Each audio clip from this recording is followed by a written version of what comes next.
the lovely Sam Callahan. How are you? I'm good, how are you? I'm good, thank you. Lots of screaming girls downstairs. Are you excited? I've heard them, yeah, really excited.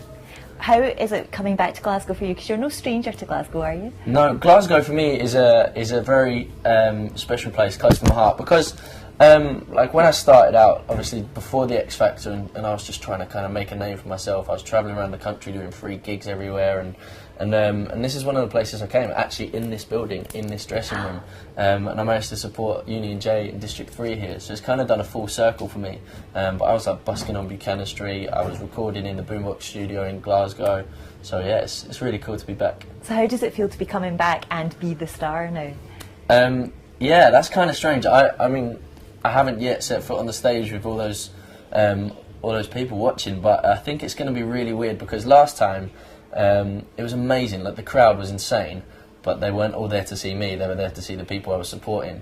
So it's going to be really cool to go on there, and obviously they're there to see me, which is really cool.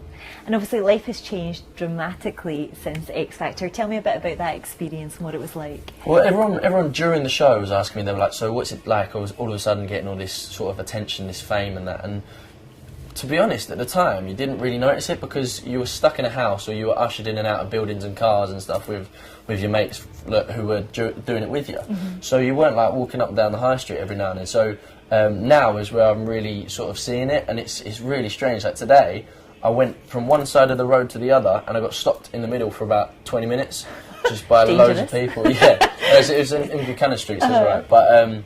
But yeah, it was crazy. It's an amazing fan base, and it's an amazing thing to watch grow as well.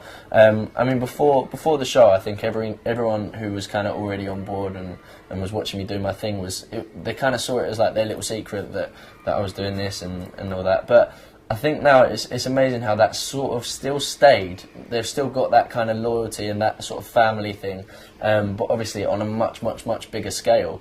And I wouldn't be anywhere without any of them, so like, I mean, thank you for me doesn't quite cut it, but I just, that's all I can say is thank you for keeping me in and keeping me doing what I love for the 6 weeks that I was on the live shows, and now hopefully they'll stay with me. Yeah, and you're doing so well now as well. Thank you. You didn't have the easiest journey on the show. Mr. Gary Barlow was a bit of a nemesis. Tell me about that. Well, it's funny because obviously, like, everyone's been going to me, "Oh, so like, do you hate Gary Barlow?" And like, not at all. Like, we had a nice jamming session before I left, in like backstage. We were singing Faith together on the guitar and that. And when I see him, he's like, "All right, mate, how you doing?"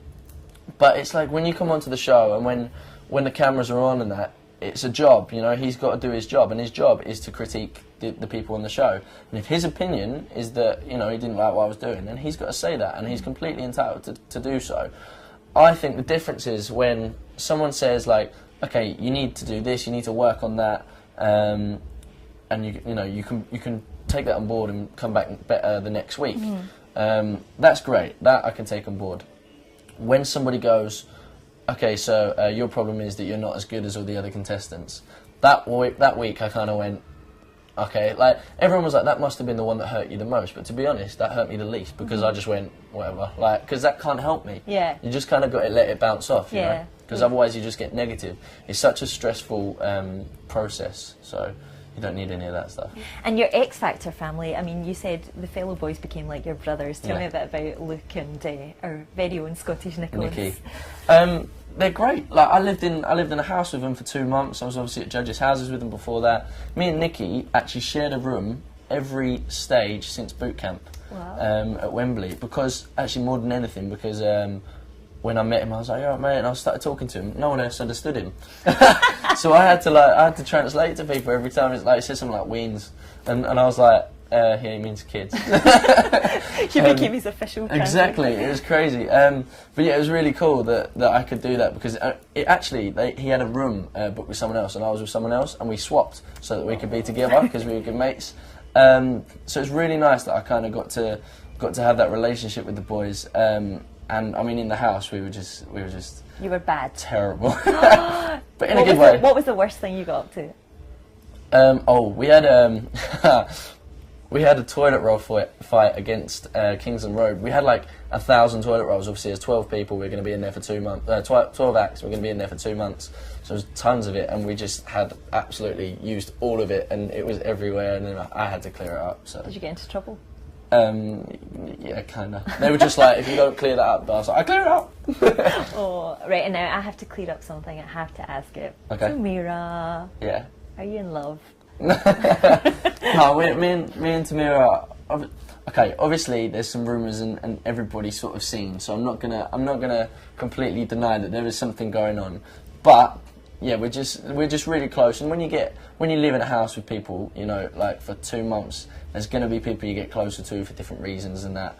But yeah, we're you know, we've both got too much on at the minute to sort of do anything about it. Are you texting every day? We keep in touch. Do you miss her lots? Yes, but like I text Nikki every day as well, and you know, we're not kissing.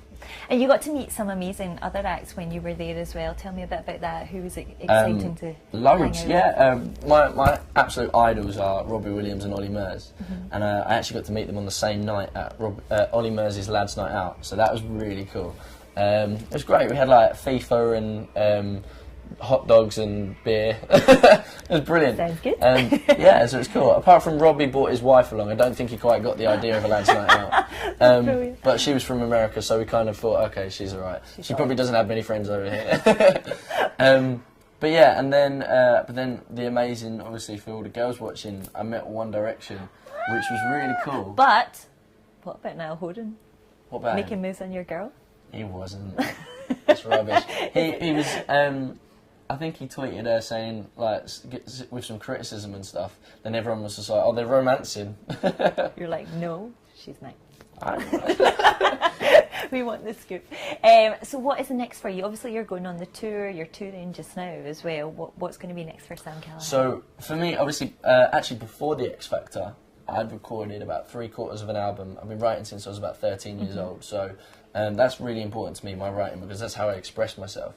And obviously it's something that I didn't really get to show on the show, on the X Factor. So it's something that I hope like everybody who sticks with me in my fan base and that gets to see now. And I'd like to release it next year. But until then, obviously I'm gigging pretty much up until Christmas, doing my own little tour. And then after Christmas we have the X Factor tour, where I'm performing all over the place in amazing arenas and stadiums and the Hydro around the corner. It's going to be brilliant. Which is amazing, because the first time I came here, I saw that being built. Yeah. My manager was just like, we'll get you playing there one day. And I was like, yeah, boy can dream. And then I'm going to be. And there you are. That's fantastic. So yeah. no regrets about X Factor? None at all.